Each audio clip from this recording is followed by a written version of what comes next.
Well, Texas A&M Kingsville released a statement on Twitter today responding to complaints about an offensive post on social media.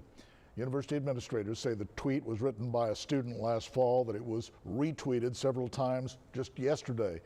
That student apologized also on Twitter. Now, the university statement saying in part they have been made aware of racist and offensive social media posts made by current and even future students.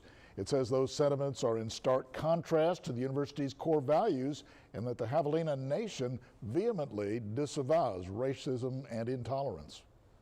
We want to continue hearing from students so that we can address their concerns. We want people to feel safe on this campus and to feel like their concerns are heard and that we're supporting them and that we're addressing those concerns. We certainly don't want there to be an environment where people feel silenced. That's not what this time in our history is all about. We want people to use their voice.